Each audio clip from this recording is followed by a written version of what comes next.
Je viens vous parler du trafic d'enfants pauvres. Oui? Comme ça? Ah, comme ça, voilà. C'est bon.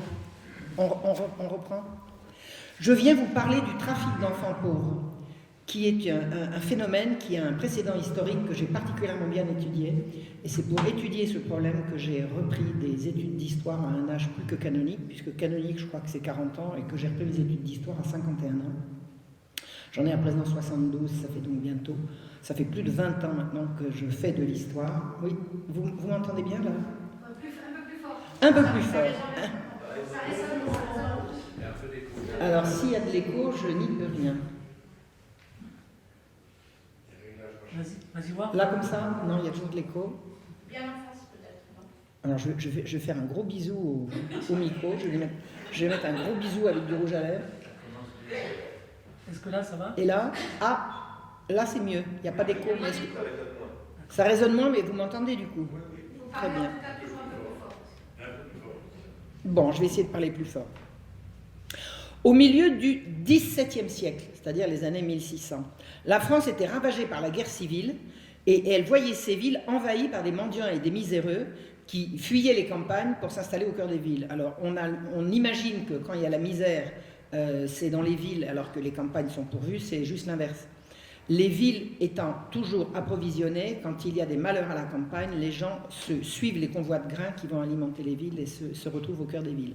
Donc ça a créé, la guerre civile c'était la fronde, ça a créé des hordes de miséreux qui ont envahi les cœurs des villes et ça a été un véritable problème un véritable problème public, un problème de police absolument indispensable à régler.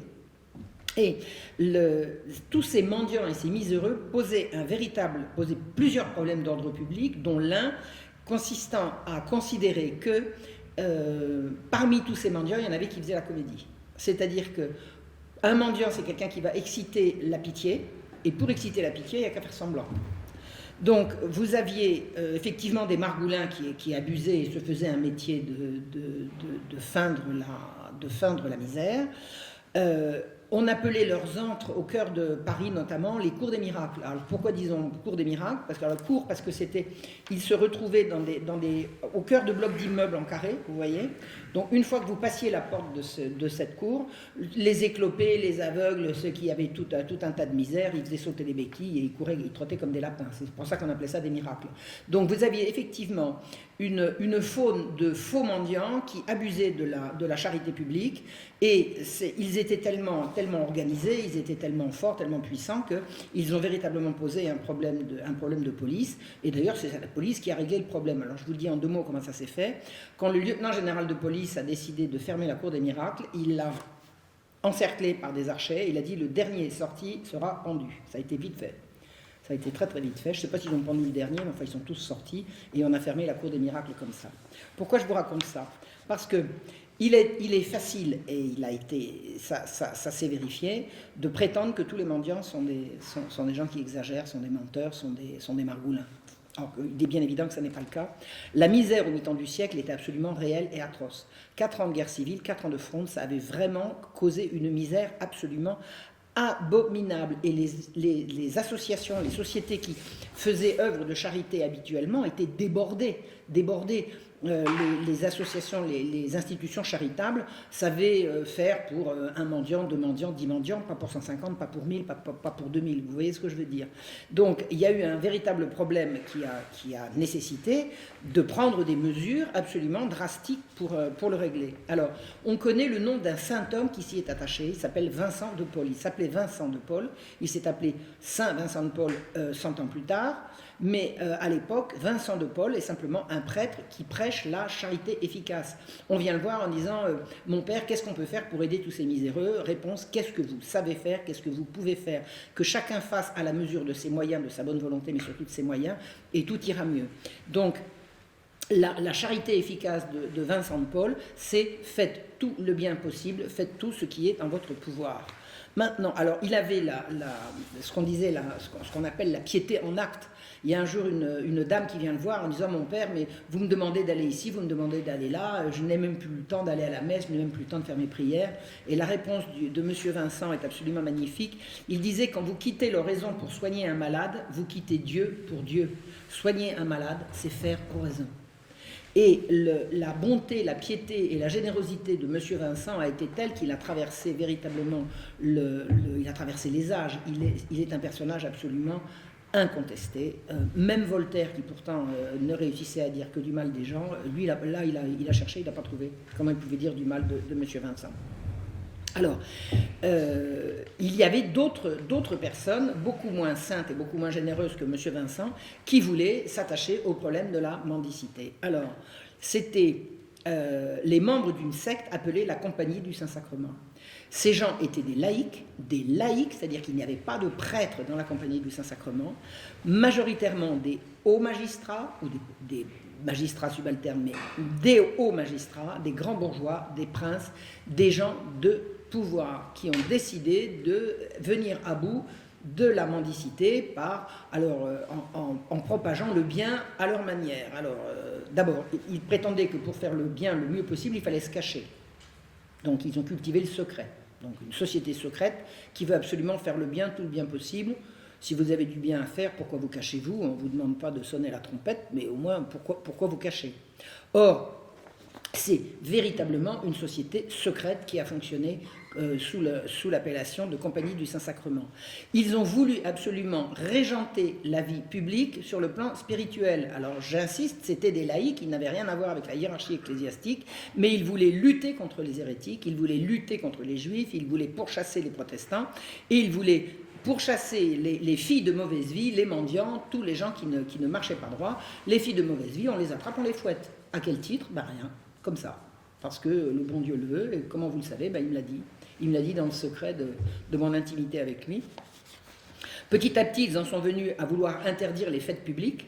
Ils ont voulu interdire le carnaval. Le carnaval, c'était une grande fête de réjouissance, assez transgressive, parce qu'on s'amusait à singer les gens qu'on respectait habituellement. Ils ont dit: comment ça? Mais c'est péché, c'est horrible. Interdisons le carnaval. Et bien évidemment, la population n'entendait pas de cette oreille. Interdire le carnaval si on n'a plus le droit de s'amuser. Et c'est comme ça que fonctionnaient ces gens.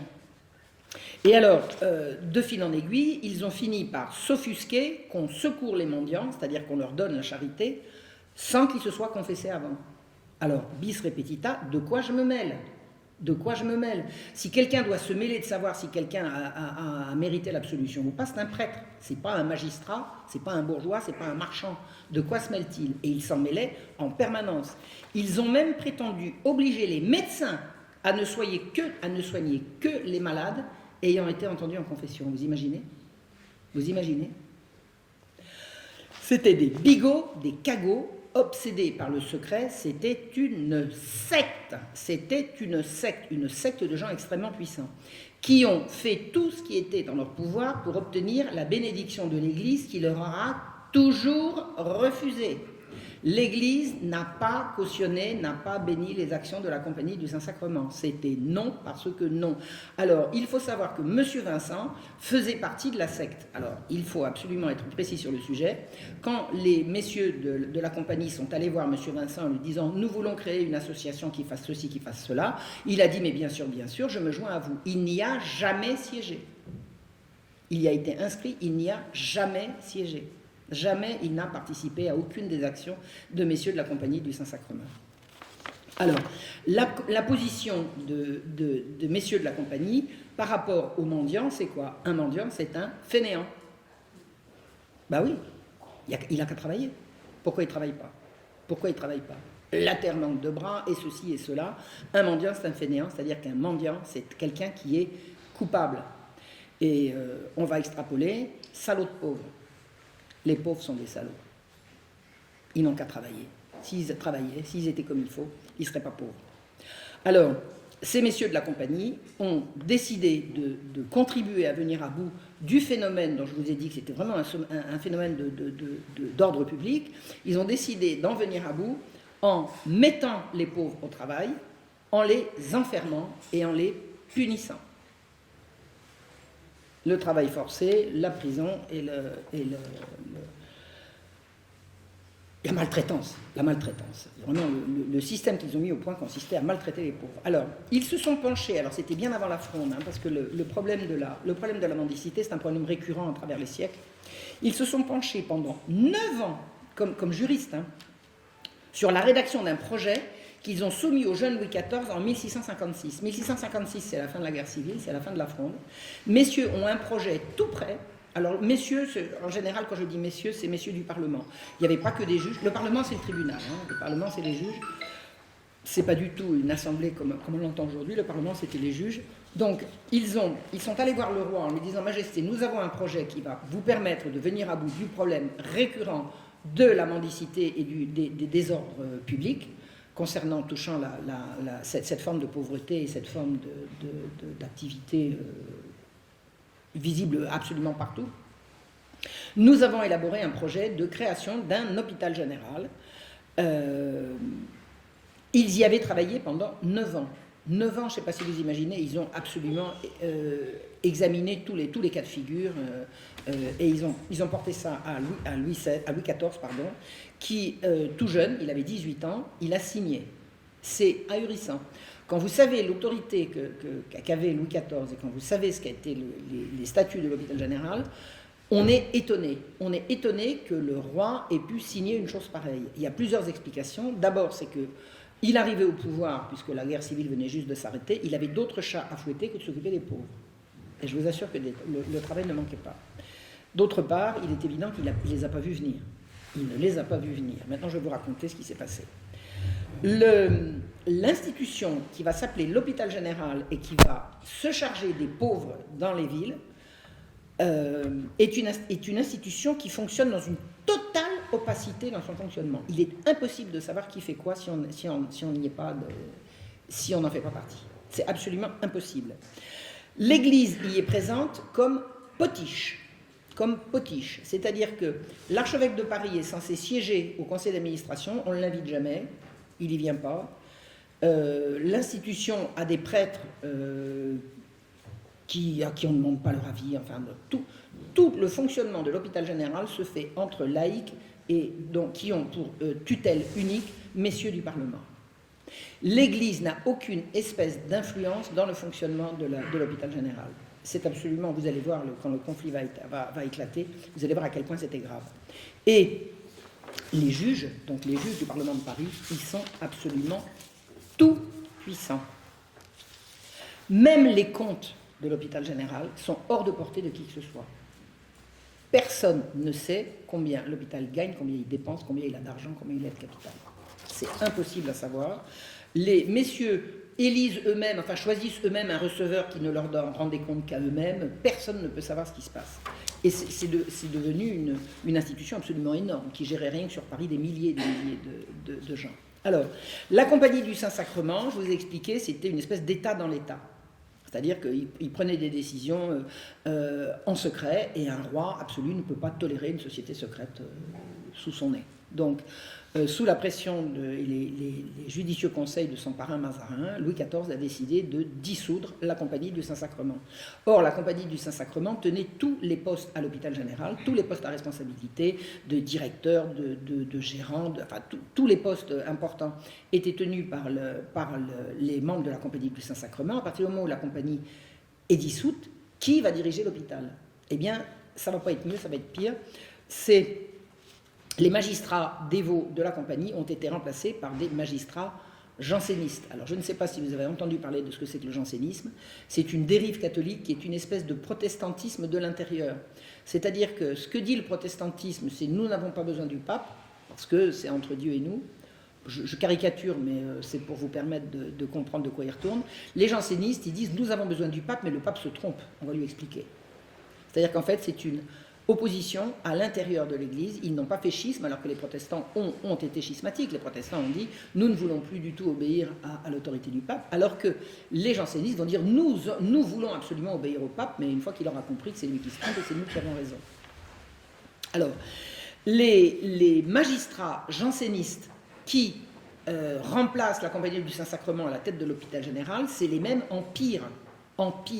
Ils sont cruels, inhumains, rétifs à toute autorité, qu'elle vienne du roi ou qu'elle vienne du pape.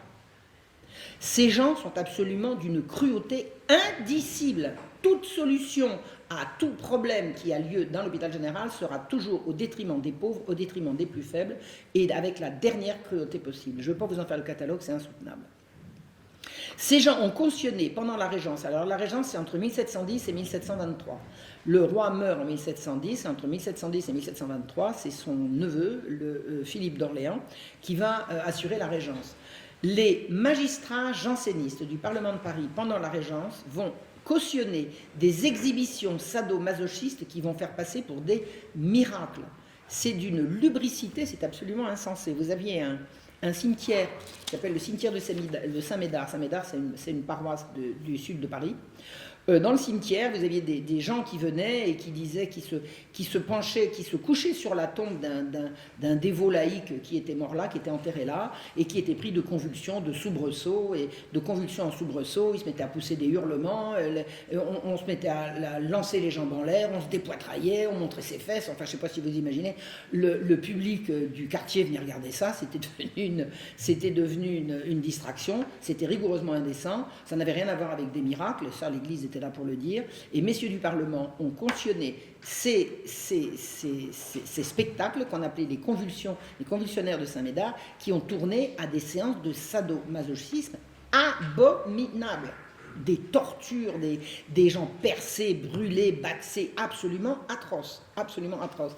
Et les magistrats qui tenaient l'hôpital général cautionnaient ces exhibitions absolument abominables. Ils les cautionnaient, ils disaient oui, il y a des miracles, l'archevêque de Paris n'y connaît rien, c'est nous qui savons qu'il y a des miracles. Donc au début c'était du mauvais goût, puis après c'est passé vraiment à de l'abomination. Et une fois que l'autorité royale a réussi à interdire ces horreurs dans le cimetière, eh bien elles ont continué, et jusqu'à la Révolution, dans l'intimité des maisons. C'est-à-dire qu'en fait, ces gens participaient à des séances de torture dans des lieux fermés. Et ils y venaient, ils s'y déplaçaient. Vous imaginez, vous voyez déjà la mentalité. C'est comme de regarder un film gore aujourd'hui, c'est du satanisme. Alors, c'est pas forcément du satanisme directement, mais ça y ressemble. Quand on fait venir une femme, on la déshabille et on la torture, excusez-moi, mais ça s'appelle comment ? Ça s'appelle comment ? Et ces gens-là entendaient régenter tout le monde, et c'est eux qui avaient autorité sur les pauvres. C'est eux qui avaient autorité sur les pauvres enfermés. Alors, les magistrats jansénistes ont été une opposition déchaînée à toute décision qui les dérangeait. Et ils tenaient le Parlement de Paris. Le Parlement de Paris était non seulement le premier tribunal du royaume, où ils rendaient la justice au nom du roi, mais c'était également là qu'ils enregistraient les décisions royales. Je m'explique. La loi émanait du roi. Si le roi prend une décision, la décision sera exécutoire quand les magistrats l'auront enregistrée, c'est-à-dire inscrite dans leur registre. Et quand les magistrats voulaient embêter le roi, ils disaient « Nous ne pouvons pas enregistrer votre décision comme ça, Majesté. » C'est de la résistance, c'est de la rébellion. Et ils n'avaient absolument aucun droit ni titre pour opérer cette rébellion, ça ne les a pas empêchés de le faire. D'autre part, leur opposition à l'Église était claire, le pape avait condamné le jansénisme comme une hérésie. Dans un pays catholique, vous ne pouvez pas professer une hérésie impunément. Ou alors vous n'êtes plus dans un pays catholique, ou vous voyez ce que je veux dire. Donc les magistrats ont refusé d'enregistrer, pareil comme ils faisaient pour les décisions royales, ils ont refusé d'enregistrer la décision du pape, la bulle qui s'appelait Unigenitus, qui condamnait le jansénisme. Donc le jansénisme a continué de pouvoir être professé parce que messieurs du Parlement refusaient d'enregistrer la bulle. Ni le roi très catholique, ni le clergé de France ne pouvaient tolérer ça. Et ça a été une guerre déclenchée pendant tout le règne de Louis XV, entre une magistrature rebelle et l'autorité habituelle, l'autorité légitime, qui était celle du roi et celle de l'Église. Celle du roi sur les affaires civiles et celle de l'Église sur les affaires religieuses. Alors l'hôpital général était entièrement sous la coupe de ces magistrats jansénistes. Et l'hôpital général, rien que sur Paris, renfermait des milliers d'hommes, de femmes et d'enfants, tous séparés les uns des autres dès l'instant où ils entraient dans l'institution. On rafle une famille de mendiants, le père, la mère, les enfants, le père va aller ici, la mère va aller là et les enfants dans un troisième lieu. Et ils n'y se reverront pas, parce qu'ils sont enfermés. C'est comme ça. Donc, soumis à la tutelle absolument sadique, sadique d'un encadrement noceur, hypocrite et à l'abri de toute poursuite. Alors la caractéristique des jansénistes, c'est de dire le plaisir est suspect, il faut se mortifier, faites ce que je dis mais faites pas ce que je fais, le plaisir est suspect, mais ils faisaient des javas à l'hôpital général. Je ne vous donne pas les détails, mais c'est facile à comprendre, c'était d'une hypocrisie insigne. Donc ils prêchaient la rigueur morale pour les autres, et eux, ils faisaient la fête. Alors en plus de ça, ils étaient à l'abri absolument de toute poursuite. Pourquoi ? Parce qu'ils étaient juges. Alors à qui allez-vous vous plaindre de juge ? Au juge ? Essayez de voir. L'hôpital général, il y a un mot qui peut le définir. Alors c'est un mot anachronique par rapport à l'époque, mais qu'on peut parfaitement utiliser aujourd'hui. Je ne vois pas pourquoi on ne pourrait pas. Ça s'appelle concentrationnaire. C'est un camp de concentration, c'est-à-dire c'est un lieu fermé, à ciel ouvert, d'où il est extrêmement difficile de s'extraire et où la loi qui s'applique, c'est celle du plus fort. Et le plus fort, c'est l'encadrement. Nous sommes maintenant... Alors, il n'y avait aucun moyen d'échapper. Alors, il faut comprendre une chose, c'est que quand vous étiez pauvre, que vous aviez perdu votre outil de travail, pour quelque raison que ce soit, je veux dire, ça peut être une catastrophe climatique, une guerre, la guerre civile, enfin, quelle que soit la raison, vous étiez obligé de vous laisser enfermer. C'était obligatoire. Et il était interdit de faire la charité. À partir du moment où l'hôpital général a été créé, l'idée selon laquelle chacun pouvait continuer de faire la charité, c'était aboli. Vous voulez être charitable, donnez à l'hôpital général qui, lui, s'occupera de donner aux pauvres. Donc, c'était un délit de donner de l'argent à un mendiant. Si des archives, vous voyez un miséreux, une miséreuse, vous lui donnez une piécette, si à la maréchaussée est là, vous êtes bon. Vous n'avez plus le droit d'aider les pauvres. Vous voulez les aider, donnez à l'hôpital général. Et croyez-moi, à l'hôpital général, votre argent sera très, très, très bien employé. Pas forcément pour les pauvres, comme vous avez compris. Donc, nous sommes au milieu du XVIIIe siècle, à présent, les années 1800, au milieu du règne de Louis XV. Alors, vous savez comment on reconnaît le règne de Louis XV ? C'est très, très simple. Sur toutes les images que vous allez voir, ils ont un chapeau triangulaire. Le petit triangle sur la tête, c'est le règne de Louis XV. C'est comme ça qu'on les reconnaît. Louis XIV, c'est les grandes perruques, et Louis XV, c'est le petit chapeau triangulaire. Le petit chapeau à 3 pointes. Alors, les plaintes sur les exactions à l'hôpital général pleuvent en permanence sur le bureau du conseil. Il ne se passe pas une semaine sans que des plaintes arrivent sur détournement de fonds, violence, exactions. Enfin, il y a sans arrêt des plaintes. Des plaintes sur la maltraitance, des plaintes sur la cruauté, des plaintes sur les détournements de fonds. L'argent entre à flot à l'hôpital général et ils n'en ont jamais assez. Ils passent leur temps à crier misère, majesté, il nous faut des sous, il nous faut des sous. Qu'est-ce que vous avez fait des sous précédents ? Ah, on a aidé les pauvres, ça coûte. Comme personne ne pouvait aller regarder ce qui s'y passait, il était impossible de vérifier ce que c'était devenu. Les conditions de vie sont absolument effroyables, des conditions d'hygiène. Il paraît qu'il y avait des endroits qui puaient tellement que les gens qui habitaient là, c'est-à-dire l'encadrement, ils ont déménagé leur dortoir pour aller plus loin, plutôt que d'assainir. Ça pue, on ne va pas assainir, non, on va juste déménager ceux que ça dérange, ceux qu'on les narine ennuyés par l'odeur. Alors, les plaintes pleuvent sans arrêt, mais elles aboutissent tous sur le bureau des coupables. Vous voulez vous plaindre, vous allez vous plaindre à la justice, mais c'est la justice qui gère le truc. Comment faites-vous ? Ça tourne en rond. Comment pouvez-vous demander au juge administrateur de l'hôpital général de juger les administrateurs de l'hôpital général ? C'est impossible. Or, il va y avoir, à la fin des années 1740, un conflit insensé qui va éclater à Bicêtre. Alors, Bicêtre, c'est quoi ? Bicêtre, c'est une banlieue du sud de Paris, qui s'appelle aujourd'hui le Kremlin-Bicêtre. C'est une banlieue du sud de Paris où se trouve l'hôpital général qui renferme, on dit renfermé, on ne disait pas enfermé, on disait renfermé, les hommes et les adolescents. Alors, il y a plusieurs milliers d'hommes et d'adolescents qui sont à Bicêtre, et vous avez un conflit qui éclate et dont on n'arrive pas à venir à bout entre des laïcs jansénistes qui viennent de Paris pour aider les pauvres et contribuer à faire fonctionner l'hôpital général, et les prêtres de la maison. Les prêtres de la maison, ils obéissent à leur hiérarchie, c'est-à-dire à leur archevêque. Et à un moment donné, le conflit devient tel qu'ils en viennent aux mains. Ils s'envoient des coups de pincette, c'est-à-dire ils en viennent aux mains. Les prêtres en soutane, avec les dévots laïcs, s'attrapent par le chignon, s'envoient des coups. Vous imaginez le scandale. Alors, Quel est l'objet de la dispute? Ils se disputent l'éducation des enfants de chœur.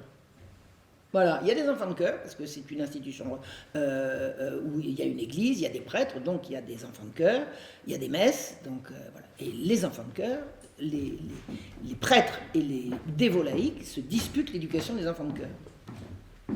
La surveillance, disons, des enfants de chœur. Les pieux laïcs prétendent que les prêtres qui s'occupent des enfants de chœur sont beaucoup trop laxistes avec eux. Ils leur passent n'importe quoi, ils ne sont pas assez sévères. Vous savez, quand les gosses vont en confession, on les absout tout de suite, alors que nous on ferait beaucoup mieux. C'est toujours la même rengaine, si vous voulez. Le reproche de ces gens-là vis-à-vis de l'Église, c'est que l'Église est trop gentille, elle n'est pas assez sévère. Ça sera les mêmes reproches que les mêmes feront aux jésuites. Les jésuites sont trop coulants, ils sont laxistes, ils ont une morale relâchée, comme on disait. Et ce que disent les dévots laïcs concernant les enfants de chœur, c'est on ne peut pas les laisser sous l'influence de ces prêtres, parce que ces prêtres sont beaucoup trop laxistes. Ils n'imposent pas la discipline qu'il faut, ils leur passent tout et n'importe quoi. Les enfants, on voit bien, ils circulent dans la journée sans surveillance. Il faut absolument venir à bout de ça. Donc, de l'instant où ils en sont venus à se mettre sur la figure, le scandale enfle et éclate, et le roi exaspéré, il dit maintenant j'en ai assez de ce qui se passe. Alors, ils sont allés voir, il y a une délégation qui est allée voir l'archevêque, mais l'archevêque il était en bout de course. Il était mourant, il n'avait plus l'énergie. Bon. On a dit bon, l'archevêque va mourir, on va en prendre un autre. Le roi a dit je sais qui je vais mettre à la place. Il a choisi de nommer, alors c'est le roi qui nomme, mais c'est quand même le pape qui sacre. Hein, c'est pas vraiment, c'est le partage des prérogatives entre le roi et la papauté pour nommer un archevêque. Donc le roi a choisi Monseigneur Christophe de Beaumont pour le mettre à la tête de l'hôpital, le mettre à l'archevêché de Paris, où il lui demande d'aller siéger à l'hôpital. Alors, ce que je vous ai expliqué, c'est que statutairement, oui, il faut que j'arrête. Tu vas peut-être prendre ce micro-là pour vérifier si c'est plus fort pour le fond. Vous entendez mal au fond?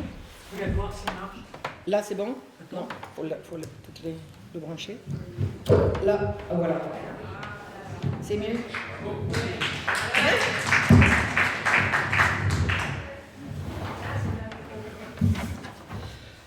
Je me suis arrêtée au milieu d'une phrase, c'était laquelle, vous vous souvenez? Tu la reprends en entier. Il faut que je retrouve laquelle? Christophe de Beaumont. Oui, mais... Le roi venait de nommer... Le roi, voilà. L'archevêque, statutairement, siégeait à l'hôpital, mais n'y siégeait pas dans les fêtes. Or, le roi dit à Christophe de Beaumont... Alors, il y a une chose intéressante. Quand le roi a appelé Christophe de Beaumont en lui disant « vous veux comme archevêque de Paris, vous allez siéger à l'hôpital général », Christophe de Beaumont a plongé devant le roi en disant « Majesté, je vous supplie de m'épargner ça ». Et le roi a dit « C'est un ordre ». Bien, Majesté. Il n'avait pas du tout envie. Je ne sais pas ce qu'il savait, mais il a compris que c'était l'enfer. C'était l'enfer. Aller siéger à l'hôpital général en même temps que ces messieurs du Parlement, l'archevêque a véritablement pressenti ce qui allait se passer. Je ne pense pas qu'il ait imaginé que ça puisse aller si loin, mais il a pressenti ce qui allait se passer. Donc, ce que dit le roi, c'est « Vous allez aller à l'hôpital général, vous allez me dire ce qui s'y passe, et vous allez rétablir l'ordre. Vous avez ma mission, il était missionné par le roi. » Alors, qu'est-ce qui se passe au moment où le Monseigneur de Beaumont arrive à l'hôpital général? Tout s'arrête. L'encadrement déménage, ils prennent leurs petites affaires et disent on s'en va. On ne veut pas être sous la coupe de ce type-là. Attendez, c'est votre archevêque? Non. Non. Alors on s'en va. Et puis la supérieure s'en va. La supérieure était supérieure de la Salpêtrière, et la supérieure de la Salpêtrière était également supérieure des deux autres établissements, de Bicêtre et de la Pitié. Alors la Pitié, je vous ai expliqué, le Bicêtre c'est les adolescents et les hommes, la Salpêtrière c'est les femmes depuis petite fille jusqu'à vieillarde, et la Pitié, les jeunes enfants. Il y avait un truc spécial pour les petits garçons. Pourquoi? Je ne sais pas. Et la Pitié c'était à Paris, à l'emplacement actuel de la mosquée de Paris. La mosquée de Paris a été construite sur un terrain qui a été récupéré au moment quand on a démoli l'hôpital de la Pitié. Donc, la supérieure de l'hôpital général sur Paris, qui siégeait à la Salpêtrière. Elle dit « Je ne veux pas siéger avec ce monsieur », et elle s'en va. Et elle s'en va avec toute sa clique, toutes ses officières. On les appelait les sœurs. Ce n'étaient pas du tout des religieuses, mais on les appelait les sœurs. Donc il y a eu beaucoup de confusion dans pas mal de choses qui ont été écrites sur l'hôpital général. Des gens disaient que les religieuses ceci, les religieuses cela. Il n'y avait aucune religieuse à l'hôpital général. Celles qu'on appelle les sœurs étaient des officières. Incidemment, si vous parlez l'anglais ou l'allemand, vous savez que dans ces deux langues, une infirmière est appelée une sœur. Hein, on dit Schwester ou Sister. Donc, à l'époque, ce n'étaient pas des infirmières, c'était les officières, on les appelait les sœurs. Donc, l'officière, la supérieure, déménage mais elle s'en va, alors elle emporte la caisse, hein, faites plus confiance, et elle s'en va avec ses copines en disant on ne veut plus siéger sous l'autorité de Monseigneur de Beaumont. Monseigneur de Beaumont dit on va élire une nouvelle supérieure. L'archevêque a réussi, par un coup d'autorité assez bien ficelé, à faire élire à la tête de l'hôpital général une amie à lui, une veuve, tout à fait comme il faut. Enfin, une dame qui avait tout à fait à la fois l'autorité et la moralité. Enfin, c'était une amie à lui, elle s'appelait Madame de Moisan. Et le jour de l'élection de Madame de Moisan, tout se met en grève. Tout se met en grève. L'hôpital général s'arrête et le Parlement décide de ne plus s'occuper de l'hôpital général. C'est-à-dire que tout part à volo. Le Parlement lui-même, le roi va essayer de rétablir l'ordre, le Parlement va se mettre en grève. C'est-à-dire qu'il n'y aura plus de justice. Les juges vont refuser de juger, les procureurs et les conseillers de statuer. Enfin, c'est complètement fou. Le Parlement, la justice s'est arrêtée parce que le roi a imposé un archevêque qui a imposé une nouvelle supérieure. Non, mais attendez, c'est pas un peu bizarre, ça? Il s'agit d'une institution charitable, là. Mais qu'est-ce qui s'y passe pour déclencher une bronca pareille? Tous les habituels donateurs de l'hôpital, vous avez des gens qui régulièrement donnaient de l'argent à l'hôpital, ils ont dit « Nous faisons la grève des donations aussi longtemps que cet archevêque siège ». Mais il avait fait quoi, l'archevêque? Il venait d'arriver. Il n'avait pas encore ni fait ses preuves, ni rien du tout. C'était un homme d'une charité absolument insondable. C'était un des grands prélats du siècle. Il y a trois évêques, dont un archevêque, trois évêques dont j'ai étudié le curriculum et qui m'ont ébaubi d'admiration. C'est Monseigneur de la Motte qui a lutté contre la peste à Marseille en 1720, Monseigneur de Beaumont qui a tenu vraiment tête lors de cette bronca, et Monseigneur de la Motte dans le nord de la France, et qui a été indûment incriminé par des salopards qui n'y connaissent rien dans l'affaire du Chevalier de la Barre. Le Chevalier de la Barre, on a dit que le Chevalier de la Barre avait été condamné parce que Monseigneur de la Motte avait réclamé les derniers supplices, alors que Monseigneur de la Motte est la personne qui, jusqu'à la dernière extrémité, a essayé de le sauver. Voilà. Donc, parmi ces trois prélats, Monseigneur Christophe de Beaumont est vraiment une personnalité tout à fait d'exception, un homme d'une grande sainteté, d'un grand caractère. Et on comprend qu'il est plongé au pied du roi en lui disant « Majesté, surtout ne faites pas ça ». Alors, le conflit va durer des années. Pendant près de 10 ans, le roi ne va pas réussir à obtenir de savoir ce qui se passe à l'hôpital général et de faire fonctionner l'hôpital comme il devrait fonctionner. Je ne vous en donne pas le détail parce que là, il y a de quoi tenir 2 heures sur une seule conférence. Sachez qu'au bout de 10 ans, le roi, qui avait réussi à rétablir l'ordre, a renoncé à tout et a rendu toutes leurs prérogatives à messieurs du Parlement. Et il a exilé l'archevêque au sud de la France. L'archevêque, pendant le conflit, a été par 2 fois mis en état d'arrestation par les juges. Les juges ont envoyé un mandat d'amener pour aller se saisir de l'archevêque. C'est le roi qui lui a sauvé, il l'a mise en le mettant à l'abri. Et à la fin du conflit, quand l'hôpital général est revenu sous la tutelle exclusive de messieurs du Parlement. Alors Madame de Moisan est restée en place parce qu'elle ne dérangeait pas.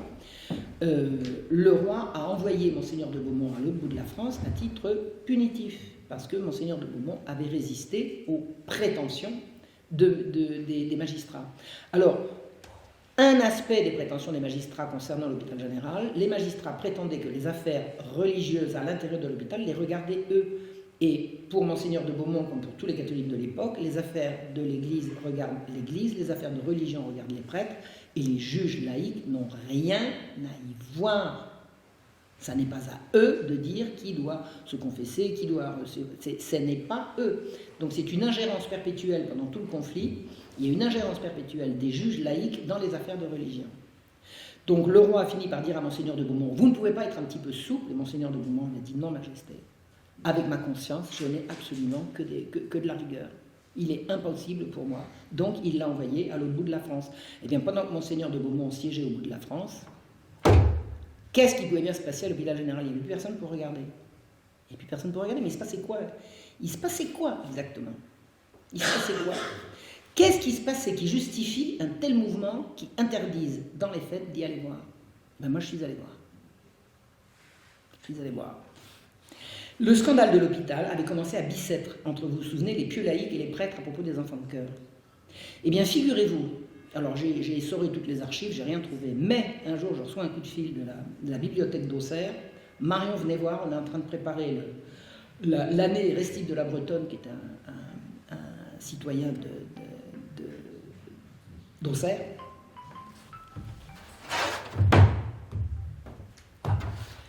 Venez voir ce qu'on a trouvé. Je suis allé voir, et qu'est-ce que j'apprends? Que Nicolas Restif de la Bretonne, quand il était petit, qu'il avait 11 ans, il était enfant de cœur à Bicêtre. Donc il a tout vécu de l'intérieur. Il y était, avant, pendant et après. Et qu'est-ce qu'on apprend? Que le petit groupe de laïcs, protégé par messieurs du Parlement, était pédéraste. Ah, et là, il vous donne des détails. Il vous donne des détails. Restif de la Bretonne affirme que même les officières se faisaient rendre des services sexuels par les gamins. Actif et passif. Et lui, Restif, Nicolas Restif, raconte enfin, je ne donne pas les détails parce que les gens sont beaucoup plus pudiques à cette époque-là qu'on ne l'est aujourd'hui, mais on comprend. Il couchait avec la supérieure et tous les enfants de cœur se faisaient sodomiser par les pieux laïcs. Eh bien, les prêtres, ils n'étaient pas d'accord. Eh oui, ils n'étaient pas d'accord. C'est comme ça que... Alors évidemment, ça s'est pas vu tout de suite, hein, il a fallu comprendre. Donc, que faisaient ces pieux laïcs? Pourquoi est-ce qu'ils parlaient de confession? Pourquoi est-ce qu'ils parlaient de confession? En quoi ils se mêlent de confession? Mais vous pensez bien que les enfants, s'ils vont se confesser aux prêtres de la maison, ils vont bien raconter ce qu'ils ont fait. Donc l'idée, ça consistait à dire, les prêtres sont beaucoup trop laxistes dans leur pénitence, il faut absolument trouver d'autres prêtres pour les entendre en confession. Ben, on a bouclé la boucle. Hein. Il y avait un trafic pédocriminel à Bicêtre. C'est clair et net, c'est comme ça que ça s'appelle. Et c'est ça le début du drame. L'archevêque a envoyé quelqu'un il dit maintenant vous allez à la Bicêtre, vous allez prendre tous les enfants de cœur et vous allez vous les entendre en confession. Donc il est arrivé. Les gosses, alors ils étaient tous encadrés par leur dévot laïque, hein, il n'a jamais réussi à se trouver 5 minutes avec les enfants sans leur encadrement. Il leur a dit, je veux au confessionnal, je vous attends. Mais il a attendu. Tous les gosses sont partis. On les a fait sortir. Et on ne les a jamais entendus en confession. Alors ce que raconte l'inénarrable Voltaire de cet épisode, il dit que c'était le fanatisme anti-janséniste de l'archevêque qui avait créé ces problèmes, parce que vous comprenez, l'archevêque, il pouvait pas supporter que l'encadrement n'ait pas renoncé à leur jansénisme. Alors, Voltaire, il estimait que le jansénisme, c'était de la carabistouille, mais il estimait qu'un peu de tolérance aurait dû permettre à l'archevêque de laisser couler. Oui, il dit pas ce qu'il y avait derrière. Alors, soit parce qu'il ne le savait pas, soit parce que de toute façon, il n'a pas cherché. Incidemment, quand j'ai préparé mon diplôme à la fac, j'ai donné tous ces détails et on m'a fait retirer pour avoir mon diplôme tout ce qui touchait au jansénisme et qui en disait du mal. Et puis c'était ça ou pas de diplôme. Hein. À bon entendeur, salut. On ne touche pas aux jansénistes. Et s'il y a pédocriminalité, on ne va surtout pas le leur imputer. Alors en fait, qu'est-ce qui a déclenché la bronca des juges? C'était la révélation ou non d'affaires de mœurs touchant des enfants de 11 ans. Eh bien, le secret est bien gardé, parce que Nicolas Restif de la Bretonne, c'est un auteur qui a été extrêmement lu, et personne n'y a rien vu. Alors il a fallu se débattre. Attendez, je suis la seule à savoir lire? Il y a encore des gens qui couvrent, hein, même en histoire. Donc tout le monde s'entend pour le cacher. Alors je vous dis à la fac, c'est clair et net, hein. Vous virez ça. J'ai gardé un mot manuscrit de ma prof qui me dit les jansénistes étaient persécutés à l'hôpital, point d'exclamation. Je lui prouve le contraire, mais elle, à bon entendeur. Or, il se trouve que ça, c'est rien par rapport au reste. Vous voulez que je vous raconte la suite? Ben oui, je suis venu pour ça. Je vais vous expliquer ce que j'ai trouvé à l'hôpital. Alors, à Paris, il y avait 4 établissements à Paris. 5. 1, 2, 3, 5. Je sais pas compter. Vous aviez la couche du Parvis. La couche, c'est l'institution pour les tout petits. Donc, la couche du Parvis, le Parvis, c'est le Parvis de Notre-Dame. C'est là que vous venez d'accoucher et vous êtes sûr que de ne pas pouvoir élever votre petit parce que trop de misère, vous allez le déposer à la couche du Parvis. Là, vous avez des âmes charitables qui prennent l'enfant, qui le langent et qui vont lui trouver une nourrice. Alors, qu'est-ce que c'est qu'une nourrice? C'est une femme qui vient d'avoir un bébé et qui se fait 4 sous une fois qu'elle a terminé de nourrir le sien pour nourrir un deuxième. C'est comme ça que ça se fait. Alors, elle sera payée, ça va lui arrondir éventuellement ses fins de mois. Et comme il y a beaucoup de bébés qui naissent, il y a beaucoup de femmes enceintes qui peuvent vendre leur lait. Donc, c'est le système qui est mis au point, c'est la couche du Parvis. Et les enfants restent à la couche du Parvis tant qu'ils sont à la mamelle. Ensuite, vous avez la couche de Saint-Antoine. Alors, Saint-Antoine, c'est une rue qui mène de la Bastille à l'extrémité est de Paris. Au milieu de cette rue, vous avez la couche pour les enfants qui reviennent de nourrice, qui reviennent de la mamelle et qui vont y rester pendant 3-4 ans. Et ensuite, les petits garçons vont aller à la Pitié et les petites filles vont aller à la Salpêtrière. Donc, la couche du Parvis, la couche de Saint-Antoine, la Pitié, la Salpêtrière et Bicêtre à partir de 11 ans. Alors, Bicêtre ne va pas concerner la couche de Saint-Antoine parce que les enfants qui sortent de Saint-Antoine vont aller soit à la Pitié, si c'est des garçons, soit à la Salpêtrière, si ce sont des filles. Donc, la Pitié est bien un réservoir de petits garçons. Pourquoi? Alors là, je ne sais pas. Je ne sais pas comment ça s'est décidé, en tout cas, ça s'est décidé comme ça. Alors, ces enfants, qui sont des milliers, ne sont pas orphelins. Ils sont pauvres. Ils sont pauvres. Comment on sait qu'ils ne sont pas orphelins? Parce que quand ils sont orphelins, c'est marqué. Un orphelin, c'est quelqu'un qui a été répertorié, qui a été enregistré comme orphelin.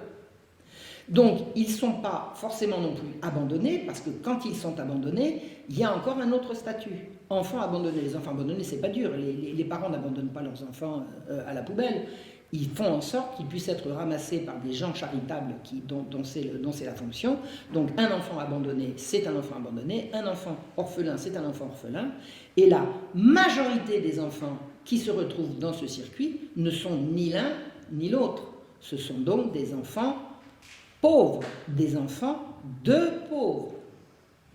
Des enfants de pauvres. C'est-à-dire que leurs parents ont été mis à l'hôpital pour appliquer la nouvelle politique de renfermement des pauvres, et on leur a enlevé leurs enfants. Je pense qu'il y a des gens ici à qui ça doit parler. Tous ces enfants qui ont encore un père quelque part, une mère quelque part, ils ont un tuteur exclusif, c'est l'encadrement de l'hôpital général. Et ça, c'est noir sur blanc dans les statuts. J'ai essoré le code de l'hôpital général.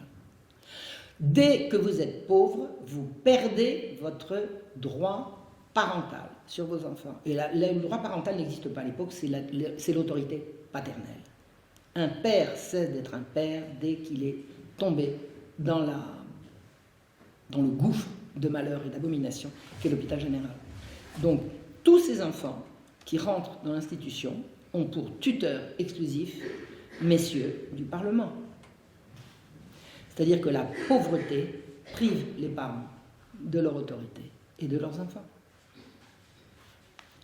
Des mères qui ont pu confier leur enfant provisoirement à l'institution se verront refuser de le reprendre quand la situation sera améliorée. Parce qu'évidemment, ça ne se dit pas comme ça. Regardez la charité qu'on fait, on permet de sauver des enfants qui sont abandonnés. Mais une mère qui abandonne son enfant, elle ne l'abandonne pas forcément parce que c'est une femme de mauvaise vie. Et j'ai lu, parce que c'est disponible aux archives, et que vraiment j'ai tellement travaillé des semaines et des semaines aux archives, enfin je peux vous raconter que, bref, je sais de quoi je parle. Les femmes ne soupçonnent pas quand elles posent leur enfant pour être confiées à l'hôpital général, elles ne soupçonnent pas ce qui va se passer. Il y en a beaucoup qui disent « je le reprendrai quand ça ira mieux, je vous le confie, prenez-en bien soin, il s'appelle Pierre, Paul, Jean ou Jacques, ou Marie-Claude, ou Annette, ou ce que vous voulez, il est ou elle est baptisé, c'est la misère qui me pousse à l'abandonner, je le reprendrai dès que ça ira mieux. » Et jamais ils peuvent les reprendre, jamais. On ne leur laisse pas. Il y en a une, un jour, elle est allée retrouver sa fille, elle a essayé de récupérer sa fille, elle s'est battue, paraît-il, pendant des mois pour essayer de la récupérer, elle n'a jamais réussi. On lui a présenté la note. Attendez. Mais c'est l'argent de qui?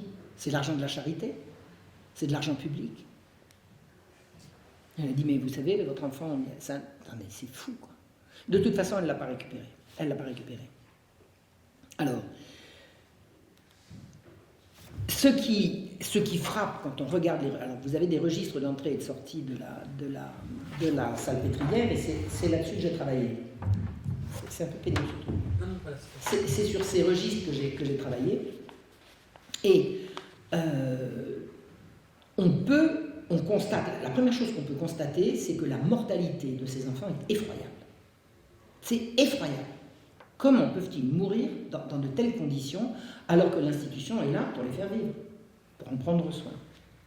Mais surtout, il y a une chose qui m'est apparue, dont je n'avais jamais entendu avant, c'est que des tas d'enfants qui sont rentrés à l'hôpital en sortent sans destination. Attendez, toutes les institutions qui s'occupaient précédemment d'enfants en souffrance ont été absorbées par l'hôpital. Donc on ne peut pas dire qu'on va sortir les enfants de l'hôpital pour les mettre ailleurs, il n'y a plus d'ailleurs. Il n'y a plus aucun ailleurs.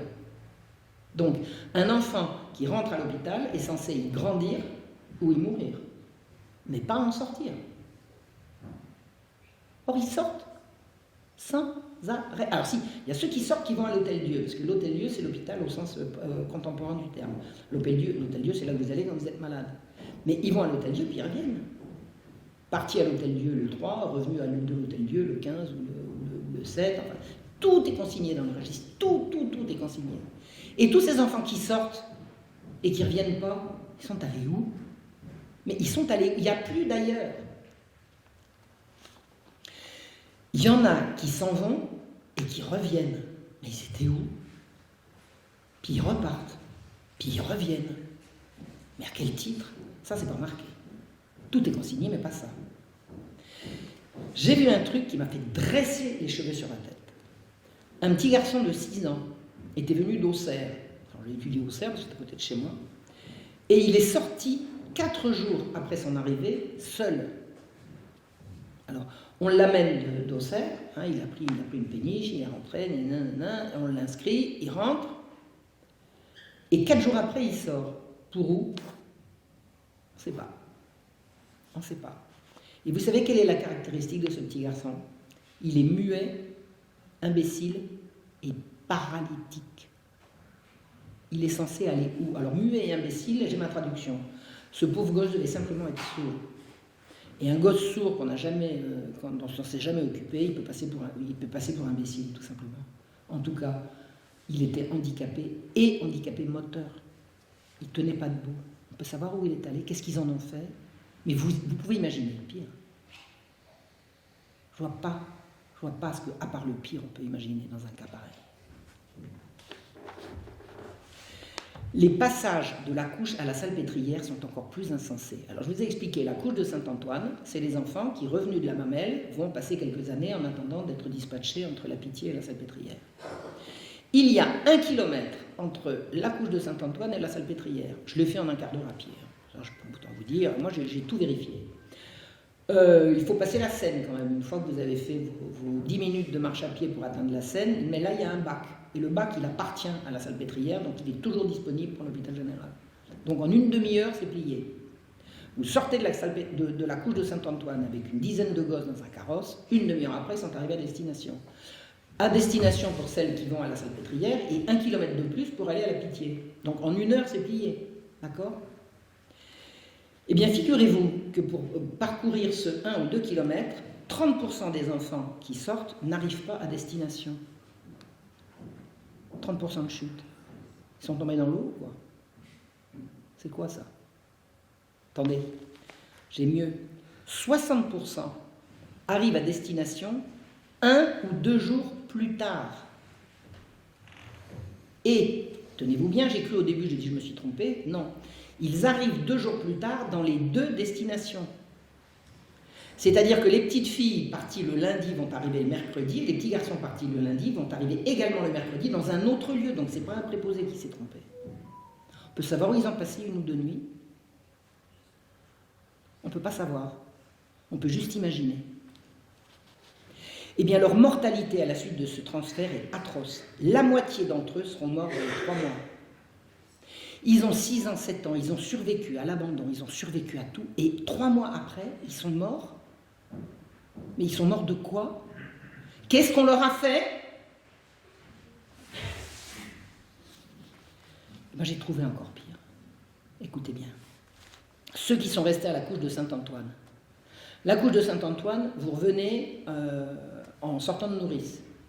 On vous attribue un numéro. C'est comme ça que tout est suivi. Ça, c'est Louis XIV qui avait voulu ça. Toute institution royale où vous entrez ou vous sortez, vous ne montrez pas de blanche à l'arrivée, pas de blanche à la sortie.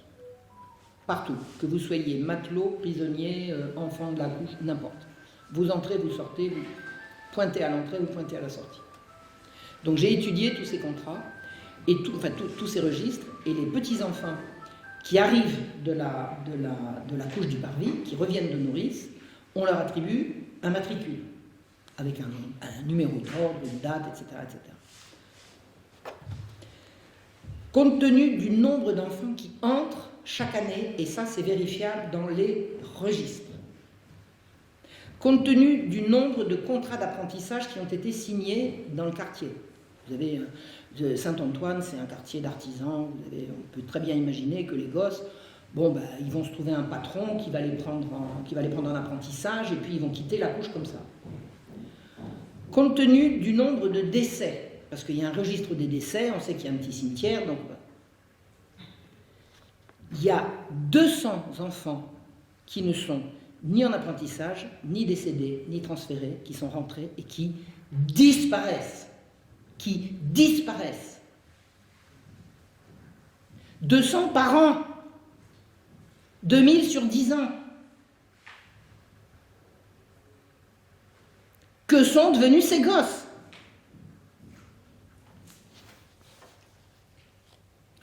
Autre chose, encore un mystère qui n'a attiré l'attention de personne. Je veux croire que je suis un zombie, moi, pourquoi je vois ces choses-là et que les autres ne les voient pas? Je vous assure, les archives, elles sont disponibles à tous les chercheurs. Hein. Puis il y a du monde aux archives de l'assistance publique, il n'y a pas que moi. Hein. Il y a des enfants qui sont envoyés de province à Paris. Alors là c'est complètement illogique. Parce que Paris envoie des enfants en province, on a compris, on va les mettre dans une ferme, il y aura toujours à manger, on est d'accord. Hein? Non, c'est dans l'autre sens. Auxerre a des registres d'où on voit des enfants sortir et envoyer à la Salpêtrière. Ah bon? Et j'ai regardé dans le registre de la Salpêtrière, effectivement, ils arrivent bien. Donc, ils sortent d'Auxerre, on les met sur un bateau, ils longent Lyon, ils arrivent jusqu'à la Seine, de la Seine, ils arrivent à Paris, pas besoin de passer par la ville, hein, le port d'arrivée de toutes ces péniches, c'est avant les contrôles parisiens. Donc, ils entrent à la Salpêtrière. 80% de ces enfants seront morts dans les 2 mois. On peut savoir de quoi. Et puis c'est récurrent, c'est pas une fois. J'ai travaillé sur 10 ans. C'est effroyable. Effroyable. Encore autre chose, j'ai trouvé une Thérèse Berniquet et une Marie Sauton, 2 jeunes mamans, qui sont rentrées avec leur enfant à la main, et qui sont ressortis 18 mois plus tard avec un bébé au sein.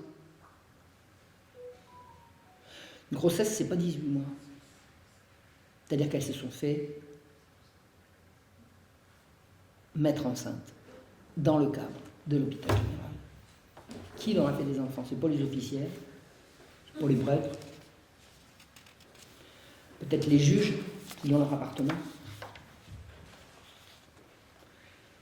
Nous sommes au siècle des Lumières.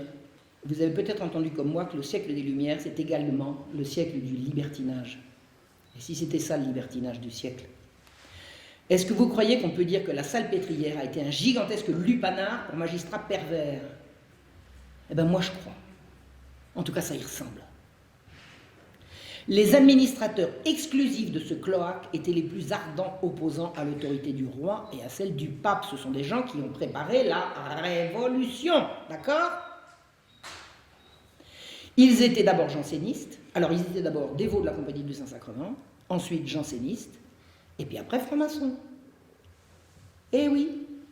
Ensuite, jansénistes et francs-maçons, c'était les deux.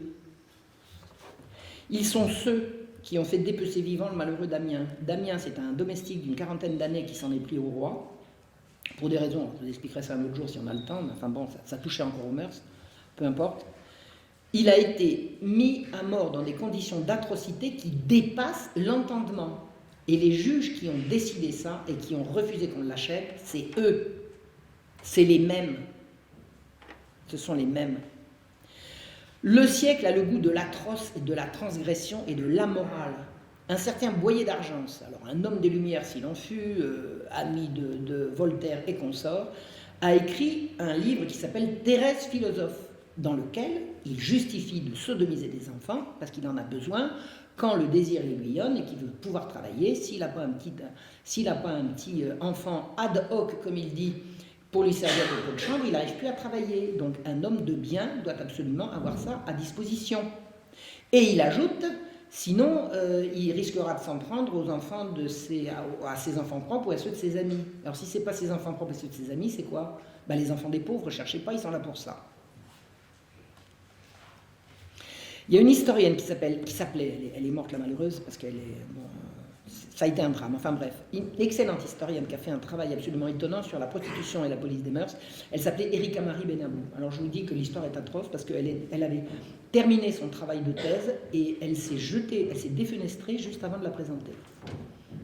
Donc ça a été un drame à Paris 7, je n'ai pas les tenants aboutissants, peut-être les nerfs, je ne sais pas. Elle a fait un travail absolument étonnant, elle a vraiment étudié toutes les données de la police des mœurs. Et elle dit que la mode au XVIIIe siècle, c'était la mode au tendron.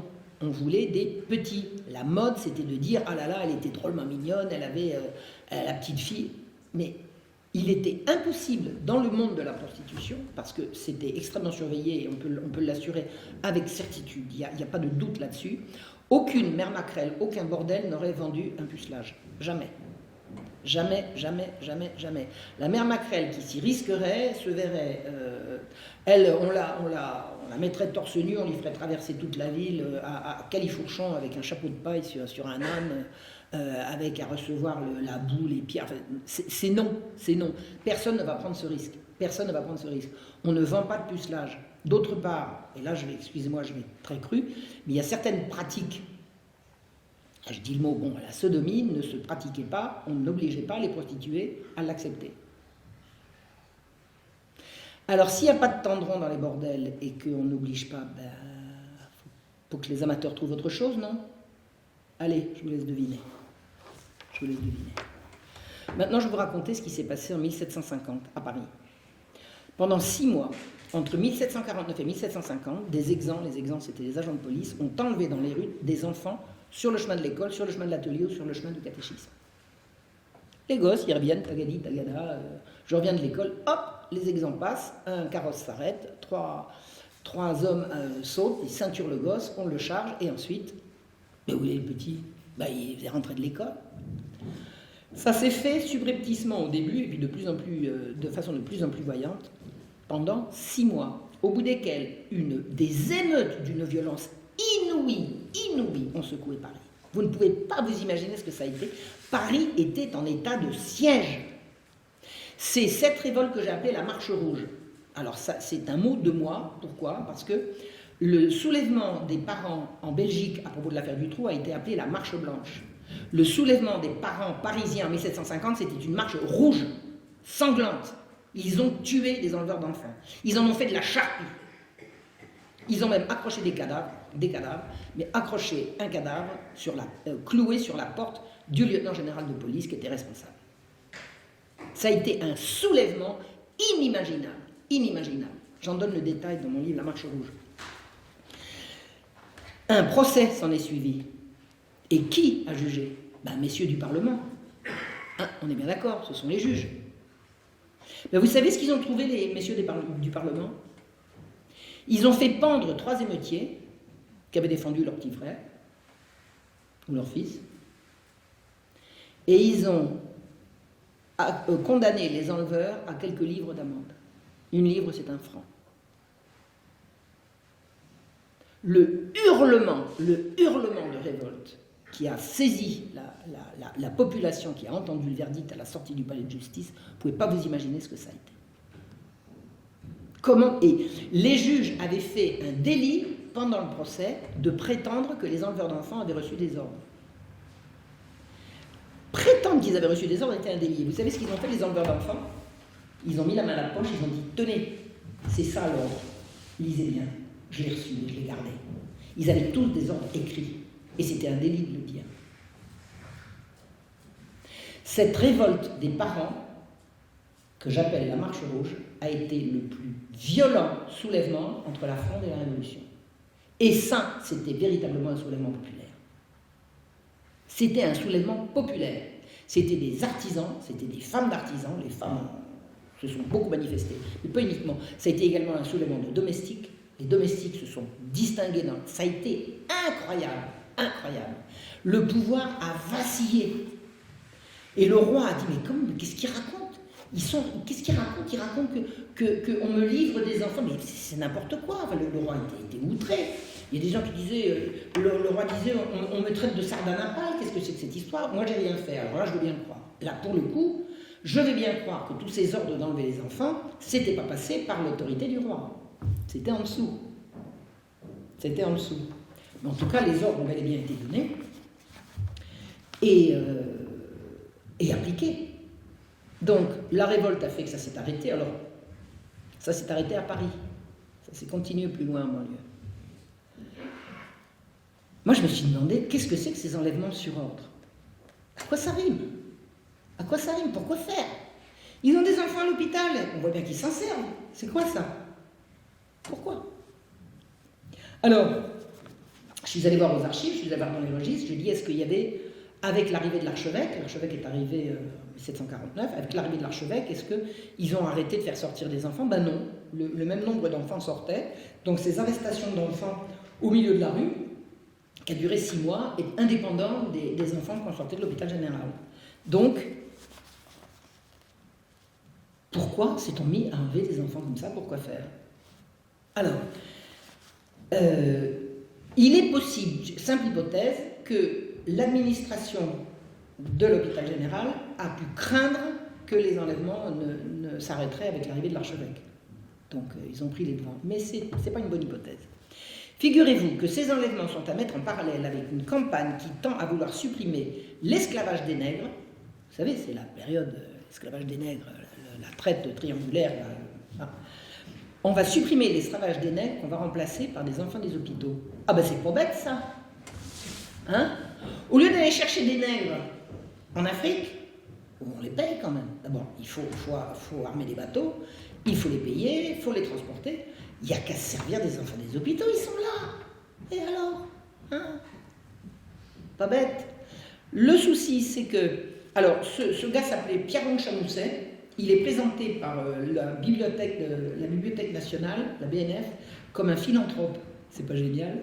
Et vous savez ce qu'il voulait faire avec les nègres qu'on aurait remplacés par les enfants? Il voulait qu'on les revende. Quoi, il les aurait libérés? On va revendre les nègres et on va les remplacer par les enfants des hôpitaux. Pas bête, hein? C'est un grand philanthrope. Alors Voltaire lui tresse des couronnes, évidemment. D'ailleurs, à mon avis, la BNF a copié sur Voltaire. Le souci, c'est que Chamousset a publié en 1756, alors que ça, ces enlèvements d'enfants, c'est 1750. Quoique, c'est pas parce qu'il a publié en 1756 que le projet n'était pas... On est en plein siècle des Lumières. Les Lumières, c'est à ce moment-là. 1749, 50, 51, 52, tout ça, c'est les Lumières. Ça bat son plein. Hein. Ce sont les philosophes qui disent on va tout renverser, on va renverser les anciennes valeurs, ça va être le siècle de la raison. Ce sont ces gens qui veulent supprimer l'esclavage des nègres et qui vont les remplacer par les enfants des hôpitaux. Donc il est vraiment possible que ces enfants aient été enlevés pour ça, même si le texte de Pierron Chamousset est arrivé après.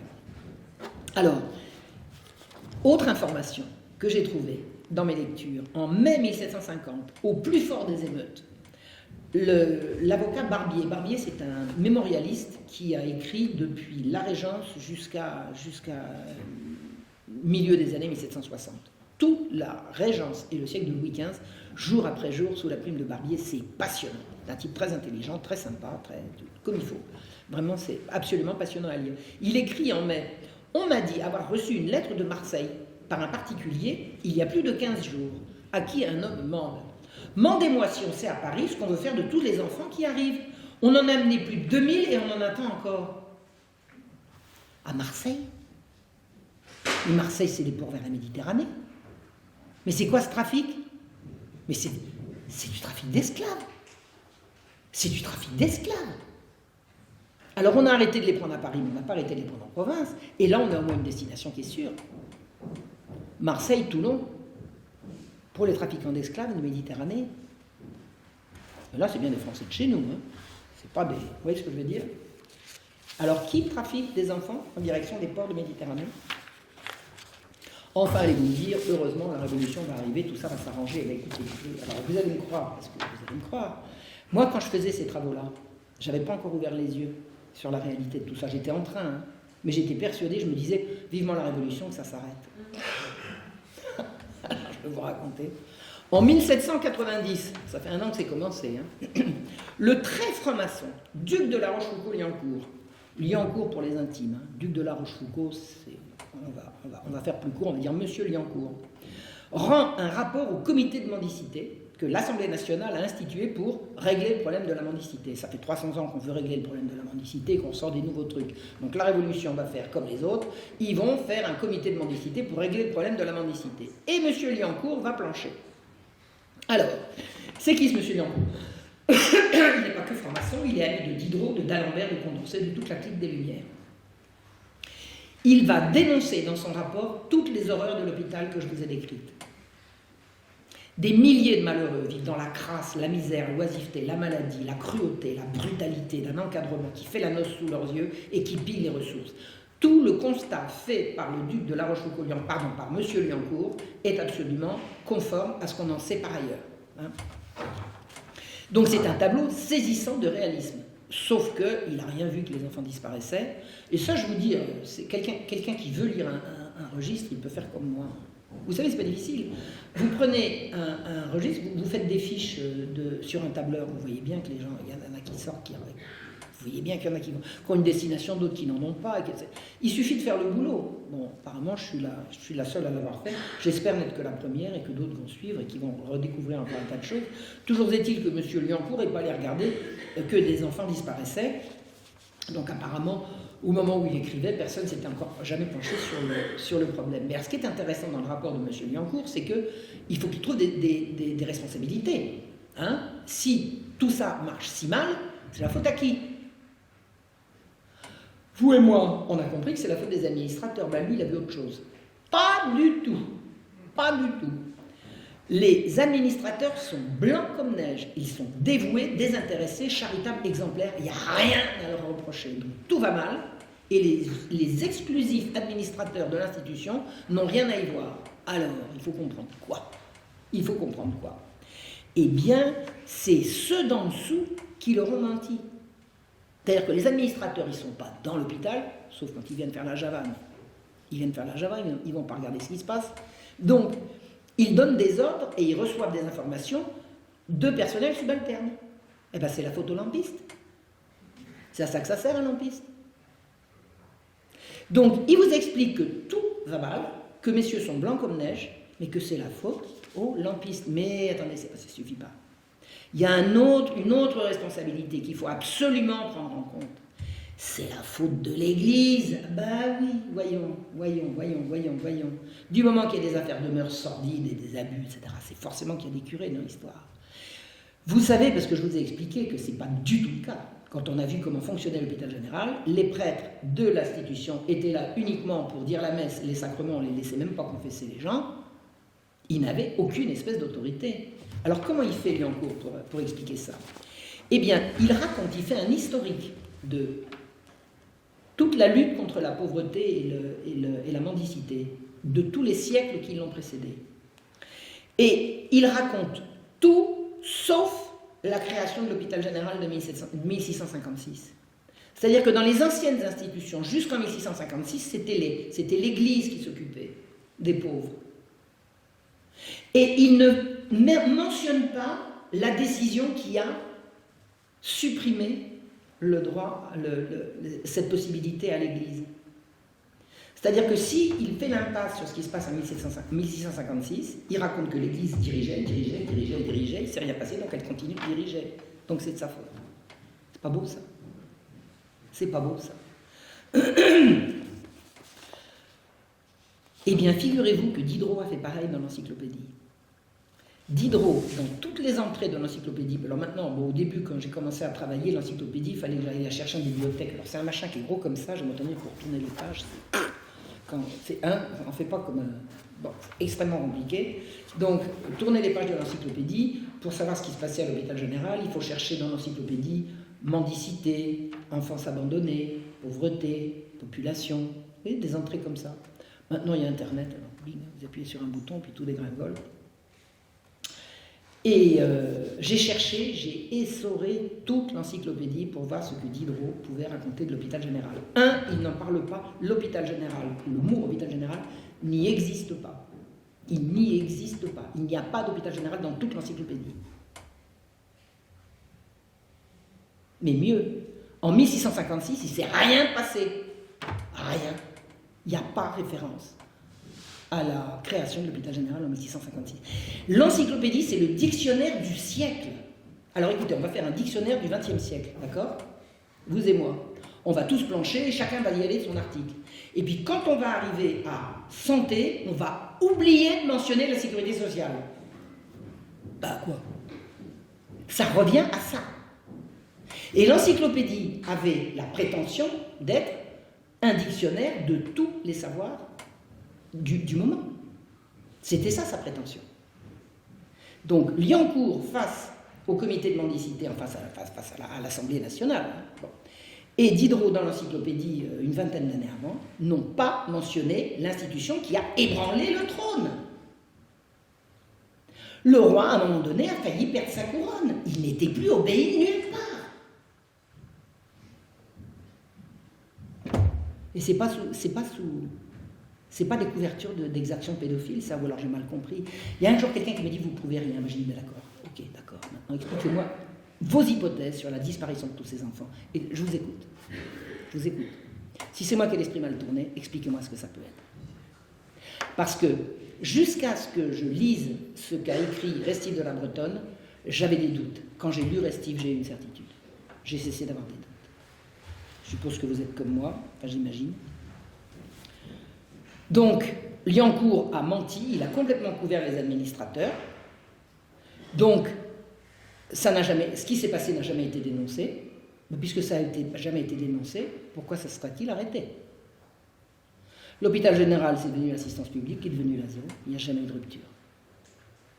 À l'origine, la Compagnie du Saint-Sacrement, les jansénistes, et depuis les francs-maçons, ils y sont encore. Ils y sont encore. Ils n'ont pas bougé. C'est les mêmes. On y est. Alors, les historiens qui se sont occupés de ça n'ont rien vu ou rien voulu voir. Je ne comprends pas. Je ne comprends pas. Je ne comprends pas. Il y avait un jeune homme qui préparait une thèse pendant que j'étais à l'assistance publique, aux archives de l'assistance publique. Moi, je regardais les registres de la Salpêtrière et regardais ceux de Bicêtre. Il avait les mêmes registres, il ne voyait pas ce que je voyais. Lui, il cherchait l'origine géographique des gens. Alors celui-là, il y a plus de Bretons que des... Moi, je cherchais ce que devenaient les enfants. Lui, vous voyez, c'est... Je sais pas. Je comprends pas. Je comprends pas que je sois toute seule à avoir trouvé ça. Non. Faut qu'il y en ait une. Fallait commencer. Alors, tous les historiens qui se sont penchés sur le sujet n'ont rien vu, ou alors s'ils ont vu, ils se sont... Et alors, ils ont tous couvert l'inexplicable reculade du roi Louis XV. Je vous ai expliqué, après 10 ans de bagarre, ils gagnent et ils rendent toutes leurs prérogatives aux magistrats. Est-ce que vous croyez que le fait que le roi couchait avec des petites filles, ça puisse être un début d'explication à la chose? Parce que je vous l'apprends peut-être, mais en tout cas la chose est certaine, c'est que son odieuse maîtresse, Madame de Pompadour, il l'avait infectée, elle ne pouvait plus officier, comme on dit. Et comme elle ne voulait pas qu'une rivale vienne prendre sa place, avec son coquin de frère, elle a arrangé de mettre des petites filles dans le lit du roi. Alors, petite fille, à l'époque, on disait petite fille jusqu'à 15 ans. Mais à l'époque, contrairement à ce qu'on croit, les filles étaient pubères à 15 ans, révolues. Avant, les filles, elles avaient leurs règles à 9 ans. Non, à 15 ou à 16. C'est-à-dire qu'à 14 ans, on était encore une petite fille. Et c'était comme ça qu'on disait. Et la Pompadour, pour pouvoir garder son ascendant sur le roi, a organisé, avec l'aide de son coquin de frère, de mettre des filles hors d'âge dans son lit, dont le roi était sujet à un chantage à la révélation de ce qui le liait dans le crime à messieurs du Parlement. Ma phrase de conclusion. Rien n'a fondamentalement changé depuis la création de l'hôpital général en 1656 et aujourd'hui. Des notables tyrannisent les pauvres en leur enlevant leurs enfants au nom de leur morale. Et il est impossible d'aller voir ce qui se passe derrière. Je crois que vous m'avez entendu. Je vous remercie. Merci Marion.